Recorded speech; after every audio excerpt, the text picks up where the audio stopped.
Hello guys, welcome back to my channel. So ఈరోజు video ఏంటంటే face swap ఎలా చేయాలో చూద్దాం. సో మనం ఫేస్ స్వాప్ చేయాలనుకుంటే ఫస్ట్ మనం ఏదైనా ఒక బ్రౌజర్ ఓపెన్ చేసుకోవాలి. సో క్రోమ్ కానీ లేదంటే సఫారీ కానీ ఏదైనా కానీ ఒక బ్రౌజర్ ఓపెన్ చేసుకొని ఆ బ్రౌజర్లో న్యూ ట్యాబ్లో మనం రీమేకర్ AI అని సెర్చ్ చేయాలి.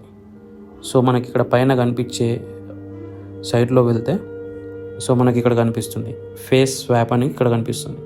దీనిపైన క్లిక్ చేయాలి. సో మనం ఆ సైట్ ఓపెన్ చేసిన తర్వాత మనకి ఇట్లా ఒక పేజ్ ఓపెన్ అవుతుంది. సో మనకి ఇక్కడ కొన్ని ఆప్షన్స్ చూపిస్తున్నాయి చూడండి. ఫేస్ స్వాప్ అని, మల్టిపుల్ ఫేసెస్ అని, వీడియో స్వాప్ ఫేస్ అని. సో మనకి ఏంటంటే ఫేస్ స్వాప్ అనేది ఒక ఫేస్ని మాత్రమే స్వాప్ చేసుకోవచ్చు. మల్టిపుల్ ఫేసెస్ అనేది మనము ఒక ఫోటోలో ఇద్దరు ఫేసెస్ ఉన్నాయి అనుకోండి, ఆ ఫోటోని మనం మల్టిపుల్ ఫేసెస్ అని స్వాప్ చేసుకోవచ్చు. ఈ వీడియో స్వాప్ అనేది ఒక వీడియో తీసుకొని ఆ వీడియోలో ఇంకా వేరే ఎవరిదైనా ఫేస్ కావాలనుకుంటే అలా ఫేస్ స్వాప్ చేసుకోవచ్చు. సో మనం ఇక్కడ ఫేస్ స్వాప్ చేయాలంటే ఫస్ట్ అప్లోడ్ ఇమేజ్ దగ్గర ఒరిజినల్ ఇమేజ్ ఉంది కదా, ఇక్కడ ఒరిజినల్ ఇమేజ్లో ట్యాప్ చేయాలి.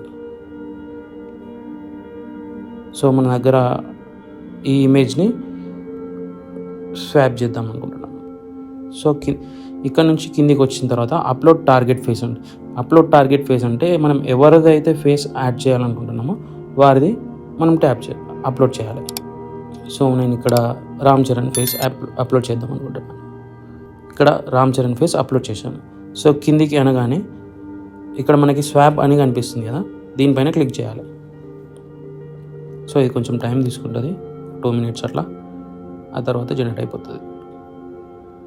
సో మనకి డౌన్లోడ్ చేసుకోవచ్చు. ఇప్పుడు మనం స్వాప్ చేసిన ఫేస్ ఇక్కడ కనిపిస్తుంది.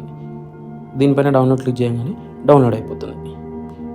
సో ఇంకొక ఎగ్జాంపుల్ కోసం మనం ఇంకోటి తీసుకుందాం. సో రీమేకర్ AIకి రాగానే మళ్ళీ ఇక్కడ ఇంకోటి ఏంటి, అప్లోడ్ ఇమేజ్ అనేది కదా, ఈ అప్లోడ్ ఇమేజ్లో మళ్ళీ వేరే ఫోటో మనం ట్రై చేద్దాం. సపోజ్ ఇప్పుడు మనం ఈ ఫోటో ఉందనుకోండి, ఈ ఫోటోని తీసుకొని టార్గెటెడ్ ఫేస్లో మనం ఇంకా ఎవరిది యాడ్ చేద్దామంటే పవన్ కళ్యాణ్ యాడ్ చేద్దాం. ఓకే, ఇప్పుడు మళ్ళీ స్వాప్ కొట్టేస్తాం. చూడండి పవన్ కళ్యాణ్ ఫోటో వచ్చేసింది. మళ్ళీ ఇక్కడ డౌన్లోడ్ కొడితే డౌన్లోడ్ అయిపోతుంది. అలాగే ఇక్కడ టార్గెటెడ్ ఫేస్లో ఈ ఇమేజ్ తీసుకొని దీనిలో అల్లు అర్జున్ తీసుకుందాం. సో అల్లు అర్జున్ ఫోటో తీసుకున్న తర్వాత కిందికి అనేసి స్వాప్ చేయాలి. చూడండి వచ్చేసింది. ఇలా డౌన్లోడ్ చేసుకుంటే డౌన్లోడ్ అయిపోతుంది. చాలా సింపుల్గా మనం ఇలా ఫేస్ని స్వాప్ చేసుకోవచ్చు. అంటే నార్మల్గా మనం ఏదైనా ఫోటోలోకి మనకి ఇప్పుడు వెక్టార్లోకి కానీ లేదంటే ఏదైనా AI ఆర్ట్లోకి కానీ మన ఫేస్ని ట్రాన్స్ఫర్ చేయాలనుకుంటే ఇలా ఫేస్ స్వాప్ చేసుకొని మనం ఫోటోని ఎడిట్ చేసుకోవచ్చు. వీడియో నచ్చితే లైక్ చేయండి, కామెంట్ చేయండి, షేర్ చేయండి. Thanks for watching.